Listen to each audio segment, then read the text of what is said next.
Okay, now officially another welcome. Welcome to our webinar titled Understanding Voluntary Carbon Market for Private Sector and Agripreneur. My name is Lou Lefort. I work for the Agribusiness Facility for Africa, and I will be moderating the call today. This series of expert talk is organized by the Agribusiness Facility for Africa, which is working in implementing the joint action, the business support facility for resilient agricultural value chains.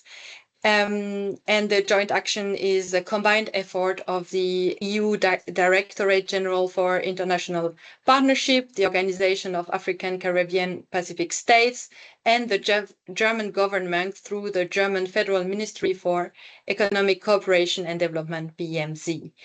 It is our great pleasure to have this talk. Also, it is a little bit of a special one. It's a first part of a two-part series about powering agribusiness through carbon market and climate action. So in this series and also today, we will gather together to explore this important topic of integrated climate action and carbon markets into the livestock value chain, which is important steps towards sustainable agricultural development and addressing climate change. So we kind of know that livestock production has a big impact in contributing to greenhouse gases emission, primarily methane. But also integrated climate action and carbon markets into this specific value chain is really a way to have a comprehensive strategy for sustainable agricultural development, because not only it tackles the greenhouse gas emission, but it also helps promoting better land management, boost farm productivity, and also support economic well-being of farming community. So by fostering a more sustainable and climate resilient agricultural landscapes, we can really contribute as well to global efforts to combat climate change. Today's webinar, we will have a session that is aimed at creating an understanding of voluntary carbon markets and voluntary carbon markets projects specific to the livestock value chain, and together discuss challenges and opportunities for the successful utilization of voluntary carbon markets in this sector specifically. And now, my great pleasure, maybe Shinoro, you can start opening your camera. We have the great pleasure to welcome our speaker of the day, Dr. Chiniro Costa Jr. Chiniro is a scientist at the Alliance of Biodiversity International and a SIAT of the CGR. He serves there as the lead for sustainable finance impact under the CGR Hub for Sustainable Finance. And we are very lucky to have him with us today because he brings with him more than 15 years of experience in climate change mitigation for agriculture, expertise in net zero strategy, in carbon markets, and in climate finance mechanism, among others. Chiniro also has led and contributed to a lot of feasibility studies for livestock carbon project across Latin America, Africa, and Asia. And he's a part of the core team implementing one of the first livestock carbon projects in Latin America registered under VERA. So, and that and so much more makes Dr. Chiniro Costa Jr. a great speaker for today. He is also a PhD holder of the University of Sao Paulo. It was very hard to choose what to say about Dr. Chiniro Costa from his very impressive resume, but I think that's a very key points for us today. So we are thrilled to have you with us today. And now I will say just that we are looking forward to your insights. After there will be Q&A, so please feel free to put your question in the chat and like each other's question. And also just a little word to say, enjoy the webinar. Let me just now share your presentation, Chiniro. Thanks, Lou. Just to confirm, can you hear me okay? We can hear you. Great. Okay. Can you see the presentation well? Yes. Okay. Yes. So thank you. So let's get started. So again, thanks for the nice words. My name is Nero Costa Jr. I'm a scientist with the Alliance of Biodiversity International in SEAT. I'm based out of our office in Cali, Colombia. And today I will talk about how livestock, usually seen as a climate problem, can actually become a climate solution, and also discuss a bit on opportunities through carbon projects in the voluntary carbon market. So next slide, please. So this presentation builds on the Alliance's recent experience with voluntary carbon markets. We've reviewed recently how agri-food systems are represented in voluntary carbon markets in this very nice FAO report. And also we are contributing to two carbon projects ourselves, one in livestock systems here in Colombia, and another in relates to precision agriculture in Brazil. So these experiences allow us to share both the global perspective and also the practical lessons of designing credible farmer-focused carbon projects. Next slide, please. So livestock is responsible for a big share of global emissions, but new science shows livestock also has the highest mitigation potential in food systems. It is about 7 billion tons of CO2 equivalent while meeting future demands for livestock products. That means that if we apply the right practices, livestock can actually be a cornerstone of climate action. Next slide, please. So here's to give you a couple of examples of how this can actually become a reality, right? For Latin America. Next slide, please. In Latin America, as you can see, beef production is expected to grow by 40% by 2050. So if we continue using current practices or production practices, emissions will certainly grow.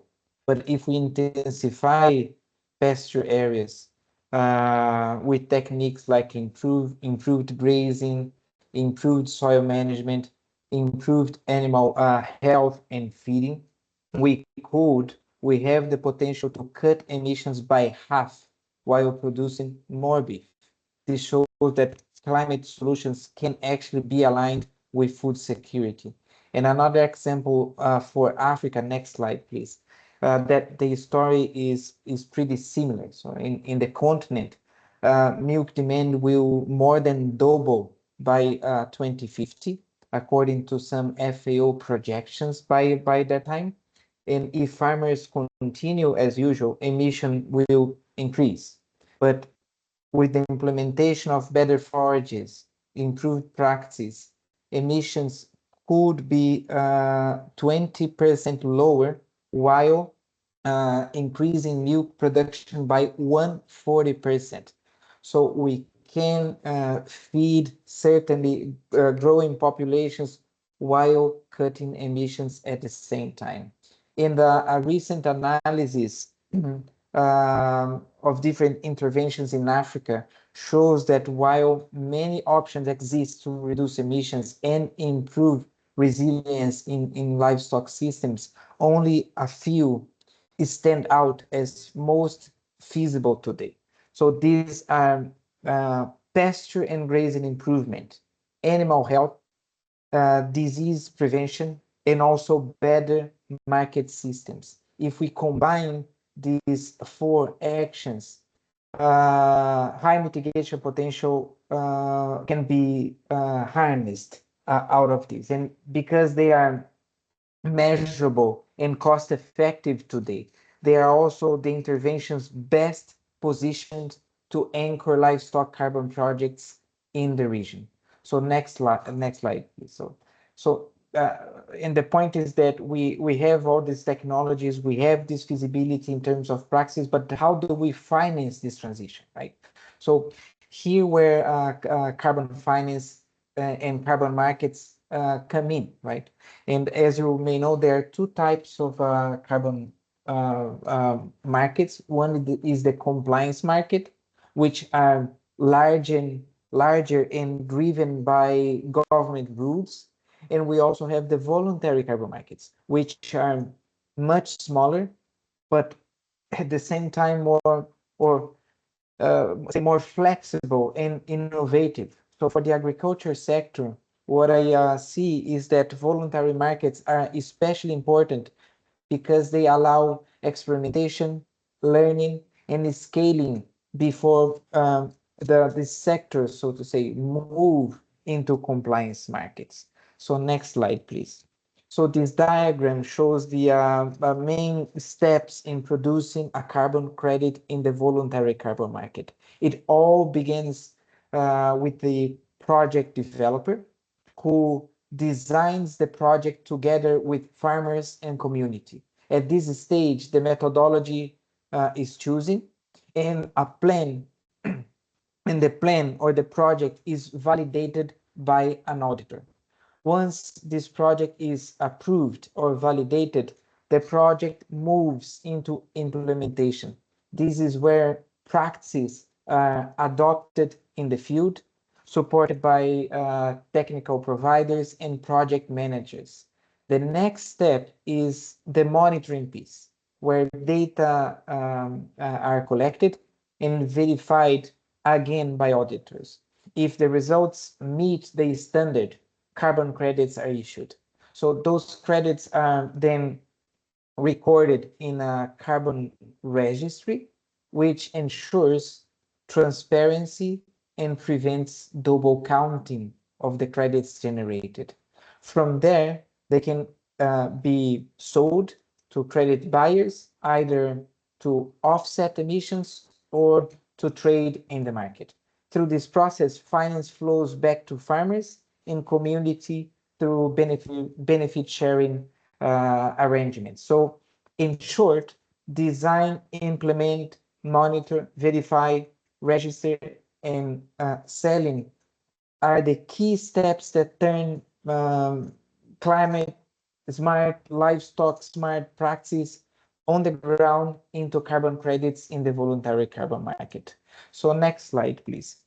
So now let's take a look at the global carbon credits and carbon market related to agri-food. So currently, agri-food carbon projects are concentrated in a few countries, unfortunately, mostly China, India, and the US.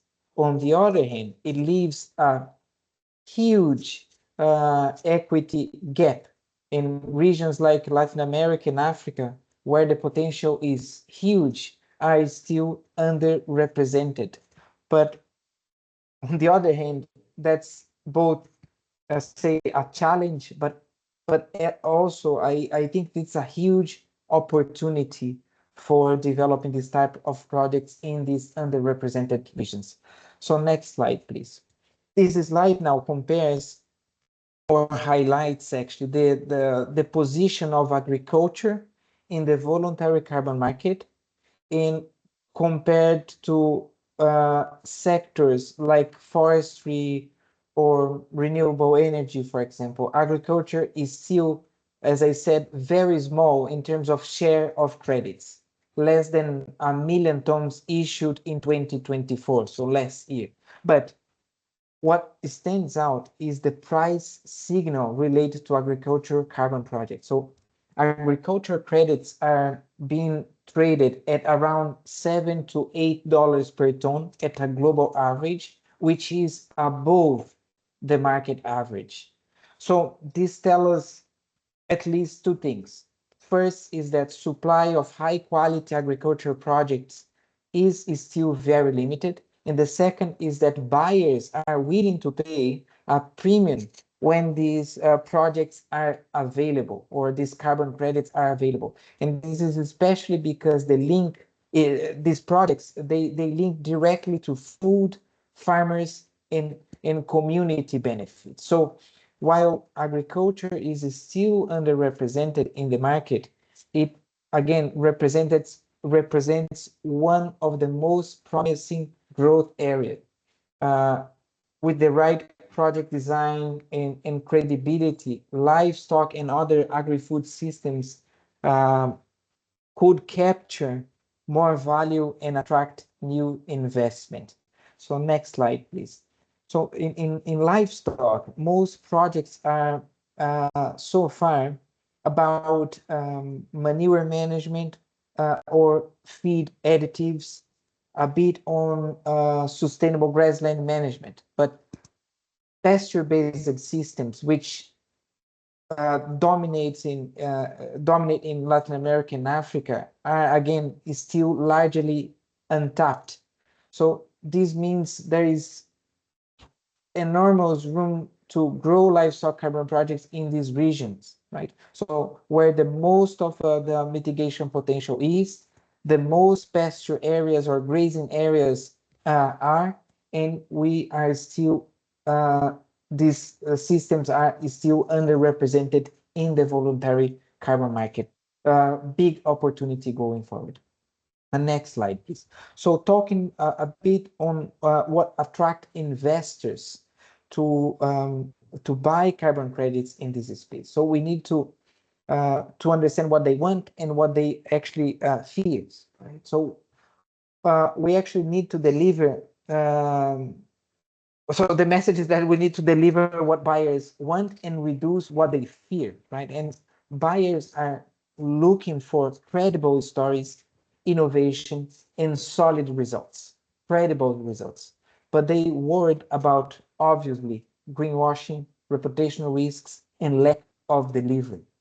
So in agriculture, this means focusing on 5 priorities: building knowledge, is strengthening technical capacity, ensuring credible low-cost monitoring, providing initial investments, in designing projects that are truly impactful and meaningful.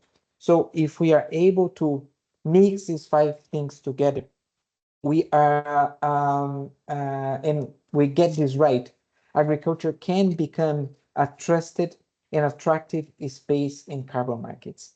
So next slide, please, to move to my last slides to give you an example of a livestock carbon projects that we are developing here in Colombia, where we are already putting this into practice, right? So this is Hacienda San Jose, or San Jose Farm, which is a 8,000 hectare farm that have been converted into a low emission livestock model, and the expansion plan covers up to 150,000 hectares going forward.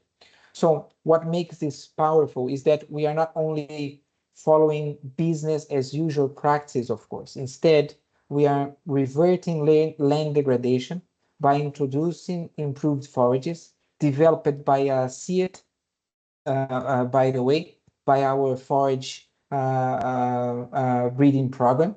We are also restoring soils and enhancing animal productivity. So these practices generate multiple benefits. So they increase carbon sequestration in soils, they reduce methane emissions per kilo of beef, and improve farmers' income, of course. Next slide, please. So when this project is scaled again to these 150,000 hectares, we project that it could generate around 1 million carbon credits per year. We expect more or less 8 to 15 million US dollar revenue going forward, a volume that is large enough to attract a new investment and develop a high quality carbon credits enough to actually bring premium prices, new investors to scaling this type of projects. So this shows how agriculture and carbon and livestock in particular can move from being underrepresented in the voluntary carbon market to becoming a credible, high value source of carbon credits. So by delivering practices that are truly additional, climate smart, and beneficial for farmers and ecosystem. Next slide, please. And what is important to mention is that a key element of these projects is the use of a cost-effective MRV system. So traditionally, agriculture carbon projects have been limited also by the high cost of field measurements to monitor this type of projects, meaning taking soil samples across thousands of hectares, which is expensive, time consuming. So in this project, we overcome this barrier by combining direct carbon sampling measurements with remote sensing and digital soil mapping. This approach ensures scientific credibility while making it possible to monitor large areas of such projects accurately and at a much lower cost. So and just to complement that, again, this is crucial because without an affordable MRV system, this type of projects cannot scale, unfortunately. So by reducing these costs, this system makes projects like this one I presented briefly viable for farmers and attractive to investors. So next slide, please. And that's my last slide. It's also, again, important to say that out of our analysis, we found out that the future of carbon projects depends on four uncertainties that we need to keep an eye on. So one is policies. So will governments support policies? Corporate demand? Will companies keep buying carbon credits? Farmers' incentives? Will projects reward farmers fairly? In integrity, that will markets basically ensure carbon credits are real and credible. So these are crucial questions for the next decade that will actually drive the future of voluntary carbon market. But in any case, the bottom line of my presentation is that livestock doesn't have to be part of the climate problem. It can actually be the climate solution. So thanks for the opportunity to present this to you today, and happy to take any questions going forward. Back to you, Lu. Thank you so much, Chinivo, for this great presentation. I think also almost with a lot of passion and a lot of inspiring words as well. So first of all, I would like a round of applause for you today. So thank you so much. So I think I had also prepared different questions, but I see that the interest is already big. I see already two hands up, and I see also a colleague who has posted 1, 2, 3, 4, 5, 6 question in the chat. Some are more directly to GIZ, so maybe I will ask one that came from the chat, and then I will give the word to the people who have their hand up. And I will maybe skip the one that talk about GIZ, and we will tackle them if we have time in the end. But how can smallholder inclusive agribusiness model be structured to access voluntary carbon markets without leaving farmers out of benefit sharing mechanism? Can I go ahead? Yes. Oh, okay. Thanks for the question. And that's perhaps one of the most important questions because smallholders are always, or if not most of the time, left behind in this type of arrangement. And but I see again opportunities there. And my short reply is that there is an issue in terms of how we aggregate enough smallholders together to make a project, a carbon project feasible, right? Of course, we have a minimum area to make this feasible because there is a cost involved, but I see lots of opportunities to aggregate smallholders around, say, or led by cooperatives and start small, design the project small, but with a plan to actually aggregate farmers as they come. So you can actually have one single carbon project that you aggregate farmers as they come. And in order to avoid any kind of backlash in terms of the benefit sharing mechanism, again, the key element for that is to actually develop these projects with farmers and for farmers, and do not leave this type of project development by only by the developers, so to say. So farmers, they should or they must be always represented in this type of negotiation and in the type of designing of such carbon projects. Thank you so much. And the name that appears is Chief DOD, so I don't know if it's a last name or so, but I will ask all of your other questions that you ask a lot, but I will also give the word in between to some people to come in and ask their questions. So maybe I will give the word to Carsten, Mr. Carsten Schüttel, and then Mr. Kwame Ababio. We will take both of your questions at once, and then Chiniro, you can answer. So Carsten, yeah, you can start. Yeah. Thanks a lot. You also, thanks a lot, Mr. Costa Jr. for your presentation. Very, very interesting, relevant. I have a little bit of a practical question on the San Jose farm. No, if you have 8,000 hectares there, yeah, and you didn't describe how you want to get, let's say, from one cattle unit per 17 hectares to a scheme where you manage one cattle unit per hectare. What is in there? Yeah, in my experience, it's usually plowing. Yeah, the pampa land and seeding artificial grass, Brazilian grass varieties. Yeah, intensifying. Then you're wiping also out all the indigenous, let's say, vegetation, and then also how does this feed with the biodiversity issues? That's a question of mine. And yeah, overall, I found it a little bit abstract. No, there are big figures, yeah, and then there's a small sample. But let's say also, like the previous person said, how does the individual farmer, the individual, let's say, it doesn't have to be necessarily smallholder, but how does the livestock property owner really access to these benefits as a single person, yeah, if it's not organized? That's a little bit my two questions. And I'm sorry, I forgot also to present me. I'm working for GIZ in Guatemala, South Mexico, and Belize in a forest conservation project. Thank you, Mr. Schüttel. Can you keep that in mind, or do you want to answer now before I give the word for another question? Yeah, okay. We can go to it's up to you. No? No, it's a lot, but maybe you answer because it was different questions, and then we will give the word to Mr. Abab.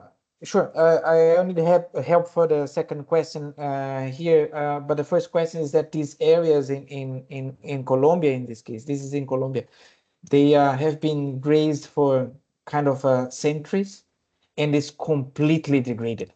The things are terrible out there. So it's a completely we don't have a natural ecosystem anymore, and they burn these areas once a year. So much so they keep one livestock every 17 hectares. So this is completely degraded, and then this is in partnership again with our forages division, breeding, that we have been breeding forages for tropical regions that can improve actually farmers' output and resilience. So we are testing out these technologies, and also our interest. That's important to say with the livestock carbon projects is to test out this financial mechanism, see how they work, if they can work for the livestock sector, and what are the learnings that we can provide to society in the general public to navigate in this type of livestock carbon project. So that's the first question. So the second question, it relates, I think, to the benefit sharing and the farmers' engagement to that, right? Is that correct, Carsten? Apologies for that. I asked, how do you get to the money? Yeah. as a private landowner who raises cattle. You are a small landholder, or you are big, or no, 8,000 hectare is big, a little bit, not too big also, no, because I know quite a few farmers that have much more land, no, and so it's a little bit a question, how do you get to the money then? Yeah, no, exactly. So of course, it's important to evaluate that first. But as a rule of thumb, very general numbers, to make a kind of a project, livestock carbon projects feasible, I would say that we need to put together around 10,000 hectares, right? 10,000 hectares in total, right? And this would start, say, again, very general numbers, but just for the audience to have a sense on what we are talking about. Think of 10,000 hectares. And today, Karsten, we fortunately we have carbon credit buyers that they are actually interested in buying. And today we are actively talking to two buyers, one from actually Germany. So perhaps I can say names here because it's public openly. But we are talking currently with Volkswagen Climate Partners, for example. So, and we have many of this type of actors, so to say. What is the idea of this specific one? It is in their website. So they will start buying carbon credits from 2026 all the way to 2035. 10 years buying carbon credits, and they are open to discussing, open to negotiating these carbon credits, and even put upfront money to kick off the project. So this is possible, and there are many. And just to say that what is key there is transparency and robustness of the carbon project. If we are able to crack these two things, I'm pretty sure that we can go to market and negotiate our carbon project. And happy to discuss more bilaterally if you want about these, details of this thing. And apologies for not bringing more details to the presentation because of the limited time that we had. Okay, but thanks for the 100%. question, Karsten. Thank you so much. No, Cool. thank you so much, and also thank you for saying it. I wanted to say it in the end, but Dr. Chinero Costa Jr. is also open for further discussion. He also put in the presentation his personal email address, so you it is merely a hello and not a goodbye. Let's say, even if we don't get to to the end. So now I will see another hand up, Mr. Kwame Ababio. If you can open your microphone and camera, you can ask your question. Yeah. Yeah, so good afternoon. Thank you so much, Scenario, for the presentation. I think you touched on very interesting areas, particularly relating to livestock. So I have a couple of questions, but due to time, I'll limit it a bit. So one has to do with the issue of permanence, right?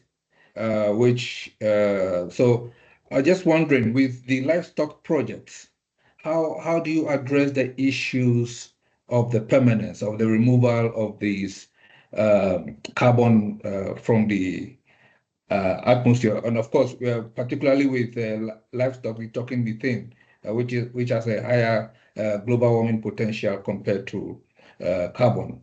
Then the second question, which is a bit linked to the earlier question, has to do with the benefit sharing mechanisms. So for nature-based solutions to the carbon market issue, especially for developing countries, there is always the question of how much are community people benefiting from carbon market-related projects. So I just wanted to have an indication of the projects that you run. What mechanisms do you have in place to address the benefit sharing mechanisms? And in particular, do you have a certain ratio or a set, whether 70% of the cost of the or the price goes to developers of projects. And then the final question I have is, you had mentioned some of the standard setting organizations that you work with, and I saw you mentioned a lot about Vera, VCS. In the project development process, who bears the cost of the transaction? Is it the buyer or is it the developer or the supplier? That is. So I just wanted to have an indication of that because it's an area which has also raised a lot of issues around who should bear the costs of the transactions, knowing the process that have to be followed for a project to reach maturity and then finally onto the market. So these will be my 3 questions. Thank you. Thanks for. Thank you. Before you would like answer, me to respond very quickly? Okay. No, just for him to say also where he's joining us from and the institution or organization, that would be also interesting. Okay, so my name is Kwame Abebio. I'm with the African Union Development Agency based in South Africa. Amazing. That's very nice, Kwame. We just prepared a brief note to be presented at G20 in South Africa and related to livestock and also market. So perhaps soon I will be able to share. But in any case, permanence, benefit sharing, and cost of transactions. These are 3 amazing and very important questions. So permanence. Well, it's really difficult to understand what will happen in the future and if farmers will reverse what they have implemented today, right? That's its permanence, basically. So my advice when it comes to permanence is that we need to implement practices that make sense for farmers and will actually provide at least more resilience and more output, more productivity.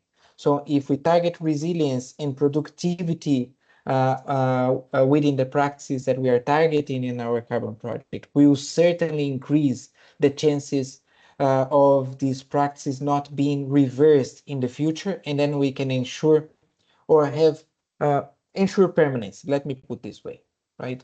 So that's why it's important to make these carbon projects with farmers and for farmers to implement practices that make sense, and it will minimize reversals in the future. Benefit sharing. Again, it goes back to the rule of thumb I was talking before, but what I have seen is that farmers, they must receive at least 60 to 80% of revenues generated from carbon projects. 60 to 80. Monitoring. What we have seen is that if monitoring is consuming more than 20% of the revenue, something is wrong. Okay? So monitoring cannot go over 20%, for example. And then if we have these numbers in mind, perhaps you can better kind of design and have a sense where we are in terms of benefit sharing. So 80% to farmers, 20% to monitoring, and of course there's some share to manage all the projects and etc. But let's put this way: 60 to 80, 20% for monitoring. In cost of transactions this is also important to clarify that we have basically 2 costs here. One is the cost of implementation of practices, right, on the ground, agronomic practices on the ground. And the other is the cost of designing the project, say the paperwork. So we have 2 costs running in parallel here, right? Usually, who bears the cost of these carbon projects is one of the biggest point, because as I said in my presentation, one of the factors limiting the development of these projects is the upfront costs of implementing these things. So that's why I think we need to have some, so to respond to your question, farmers would need to bear with this cost, right, at first. That's the short answer. But we know that this is not possible most of the time. And then what is also possible to do is to design the carbon project with the help of organizations in this space, multilateral development banks, international organizations, and then develop the project. And then with the project in hand, you can actually pre-finance your project in the market by selling upfront or in advance part of the carbon credits, right? And then you raise funds to actually kickstart the project. So that would be an interesting way to go. Design the project, go to the market, raise upfront financing by selling the carbon credits, and kick off the carbon projects. In short, that I would like to say. Thank you so much for your answer. And I still see a lot of questions coming in the chat. I think there are 2 new ones, but just asking if you want to ask it directly, Ms. Julia Dott and Ms. Pauline Nantongo, or I can also read them. But if you want to ask directly, you can also raise your hand and open your camera. But I don't see it. So there is one question: how do you? Oh yes, Pauline, Miss Pauline Nantongo, you can ask your question directly. Thank you very much. My contribution is actually not necessarily a question with my camera. My contribution is not a question. I was just confirming because he was giving an example of how credits can be sold upfront and raise. And I was giving an example that actually we run a program where the credits are able to be issued ex ante, and that way the market pre-finances. But there are not many standards that are able to issue credits ex ante, but the Plan Vivo standard does issue them ex ante, and the farmers are able to design their project without loan financing or even pre-sale agreements and so on and so forth, and they own the credits 100%, except they pay for service providers for the third-party verification and so on and so forth. And also that we are able to fit into the 40-60 ratio that you talked about because of this. The design is also made possible with public funding like you've just described. So yes, it works with using donor funds. We are able to use the development costs, and that is the only way you are able to remain with 60% going to the farmers. I just wanted to reemphasize that actually it's possible. We've been doing this for 20 years, except it is in forestry, not in livestock. Thank you. Thank you. Sorry. Yes, I imagined somehow a question mark. I don't know where I saw it. Could you tell us which country this example is from, just out of curiosity? It's from Uganda. It's from Uganda. Yes, the project is called Trees for Global Benefit, which is a smallholder-led project. Thank you. Amazing. And so, Julia, I also saw you open your camera. You can also ask your question directly if you want. Yes, thank you very much. Yeah, my question is basically on additionality, because I think that's always a bit of a discussion, because what you've been telling us about that farmer is that productivity right now is very low. You said so yourself, it's heavily degraded rangelands, and you want to do rehabilitation, you want to make it more productive. And what always comes to my mind is then that how do you prove that you wouldn't do that anyway, which basically is this additionality which you need to prove upfront, right? How did you manage to prove that this is not the most economic option anyways? Yeah, that's also additionality is also a point, and then we can dedicate a whole section to discuss session to discuss additionality. But in this case, the thing is that additionality can also be related to risks of implementing something, right? Because as you know, to implement these practices, they cost money, and it doesn't mean that necessarily that you actually be profiting out of these practices, because livestock, and especially beef, it's a commodity.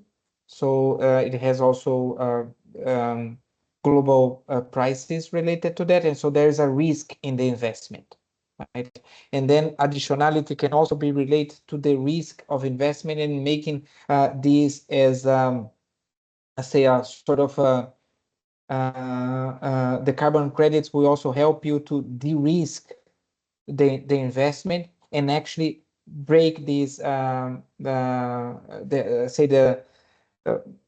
actually attract farmers to actually do this move to more intensified production systems, right? And then we need to remember that more intensified system or more productive system, they also bear higher risks related to that, because in the business as usual, farmers basically don't do much, but when they move to more intensified, they will need to do. They will need to look after the land to keep it more productive, and it has some risks involved.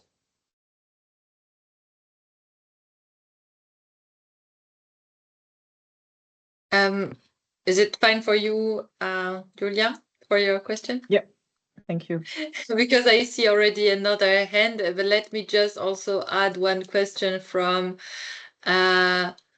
Mr. Ude Chidike, just inviting you as well. I will ask, because you posted your question on one post, I will ask them one after the other, but if you want to come in, you're also welcome to raise your hand, just to let you know.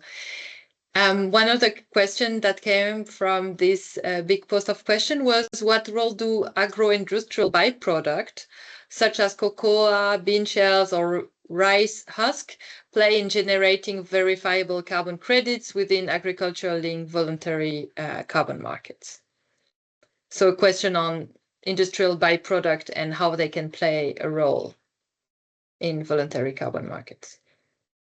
I think related to livestock, I suspect, right? Yes, I mean, that's how I understand it, because okay, of the previous questions. If these byproducts are used by or are used as say feed supplementation or animal feeding, and it has the potential to reduce emissions, they can certainly be an activity or practice that could be actually the say the activity to engage in carbon products, right? Or the activity that will actually drive emissions down, that will be able to actually which will have the potential to generate carbon credits, right? So the first analysis is to understand if this feed, this byproduct, has the potential to reduce emissions in livestock systems. So, sorry, I was muted. Thank you so much. And now we will go to another person who has their hand up, Mr. James Amo Korankie. The floor is yours if you want to ask your question directly. Thank you. Thank you. During your presentation, Mr. Chinero, you did mention that for carbon proposals to receive attention, at least you anticipate that it's a minimum of about 10,000 hectares. What is the situation if, let's say, an entity in one location doesn't reach this minimum, but then is looking to aggregate with another in another location?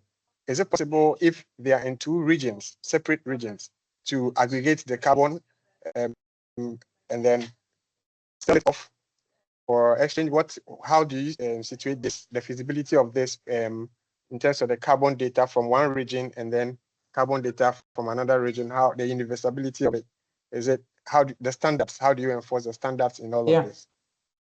Thanks, James, for your question. Yes, these areas, they don't need to be side by side, right?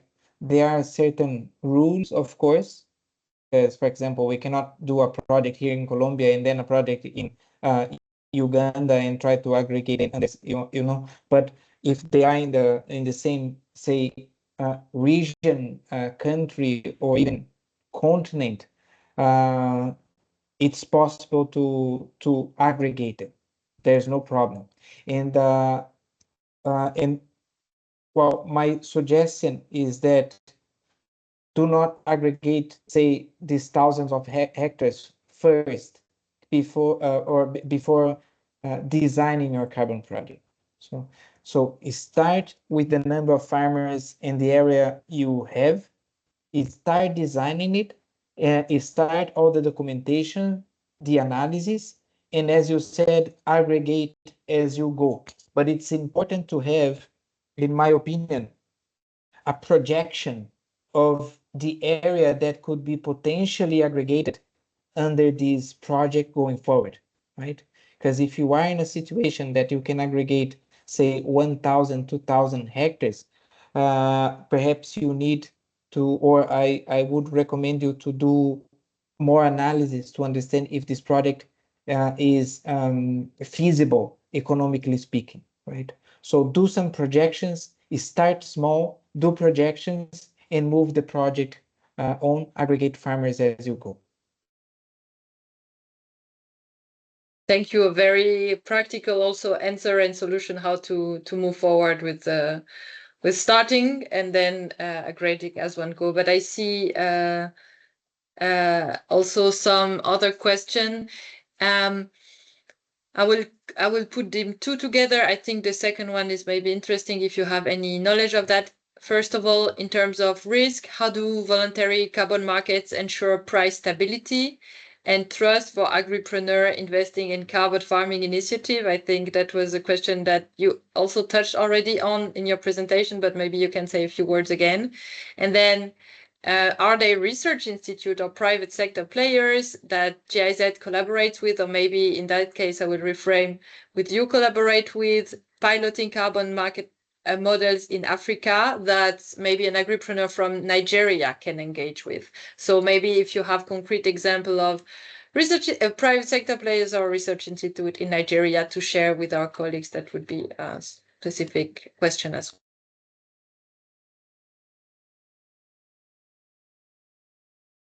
Yeah,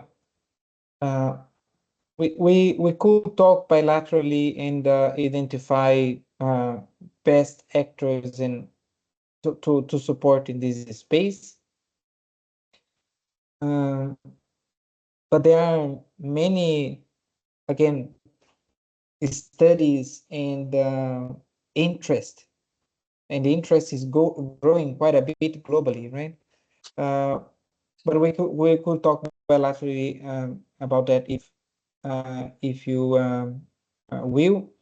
And then in the price stability, that, I mean, this is pretty difficult to say what will happen, especially because we are talking about a voluntary carbon space or market, right? So this is voluntary, right?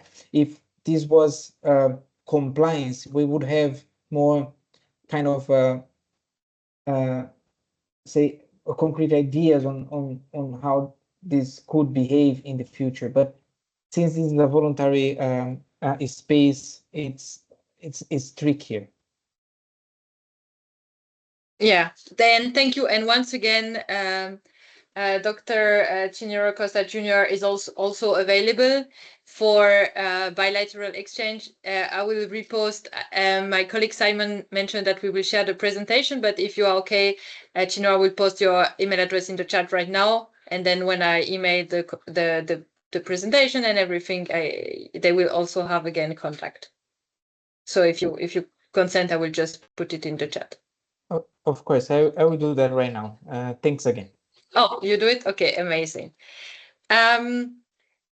We are at the 1 hour mark. We had a planned 90-minute session because usually for expert talks we have 2 speakers, but we are still happy to take a few questions today. And otherwise I also have some addition from our project to keep you interested in this exciting topic. So if there is any other question in the chat or maybe a hand raised, we still have a little time, but we won't stretch more than the question last.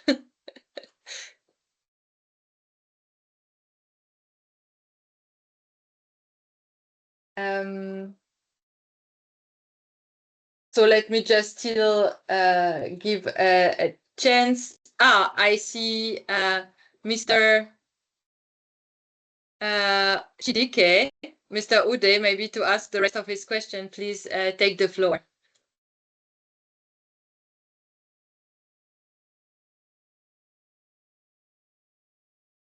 Can you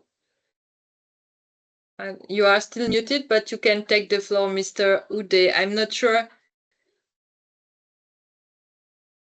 if I'm saying the name right.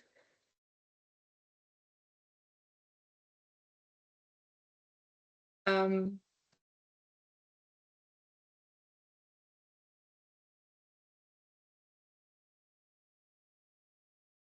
don't know if maybe the connection is not good enough right now.